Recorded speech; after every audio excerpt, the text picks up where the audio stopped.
faith book, the book of faith, the Word of God, the Bible. Magandang araw po sa inyong lahat. Ako po si Christine Tika at ang ating FBK ngayon ay matatagpuan sa Luke chapter 23 verses 33 to 38. Ito po ang patungkol sa panahon na ang Panginoon ay naipako na po sa krus. Ang maganda po rito sa chapter na to, may binanggit po rito doon po sa bandang verse 37, sabi rito. Ito po ang sinabi ng mga sundalo na kumukutya sa Panginoon. Sabi nila, the soldiers also mocked him, si Jesus Christ, coming up and offering him sour wine.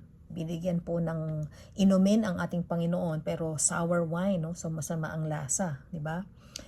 And then sabi sa kanya, if you are the king of the Jews, save yourself. There was also an inscription over him, and it says, "This is the King of the Jews." One of the criminals who were hanged railed at him, saying, "Are you not the Christ? Save yourself and us." But the other rebuked him, saying, "Do you not fear God, since you are under the same sentence of condemnation? And we indeed justly, for we are receiving the due reward of our deeds, but this man has done nothing wrong." And he said, "Jesus, remember me when you come to your kingdom." And Jesus said to him, "Truly I say to you today, you will be with me in paradise." Sa pong illustration na kahit po ano ang background natin, katulad ng magnanakaw na yon, nasa bingit na siya ng kamatayan, pero ang Panginoon up to the last minute, iniligtas niya po yung kriminal na katabi niya doon nung siya inapako sa krus. Yung isa kumukutya, pati yung sundalo kinukutya siya.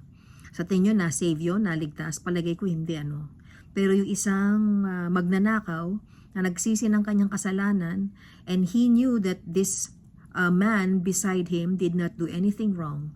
At naniniwala ako na yung magnanakaw na yun ay nananampalataya na talagang itong nakapako sa krus na katabi niya ay siya ang Messiah o tagapagligtas nila. Ang key takeaway ko po dyan ay ito lang, simple lang po. Ang Panginoon po, He is in the saving business. Every day, morning or evening, yan po ang desire ng Panginoon, ang tao ay maligtas. It doesn't matter po kung ano yung kasalanan mo. It doesn't matter kung ano yung background mo, ano yung nagawa mo nung nakaraan. Ang Panginoon, kapag nakita po ang ating puso ay napaka-sincere, totoo na nagsisisi ng kasalanan.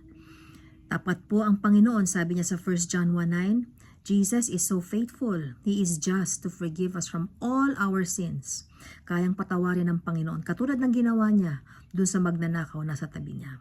Sana ngayon pong araw to, sa ating linggo na kung saan inaalala natin muli ang ating Holy Week, inaalala natin ang kamatayan ng Panginoon sa krus ng Kalbaryo. Mapagbulay-bulayan po natin ang dakilang sakripisyo na ginawa ng Diyos dahil sa pag-ibig niya sa iyo at pag-ibig niya sa akin. Pagpalain po kayo ng Panginoon. God bless you and have a blessed day.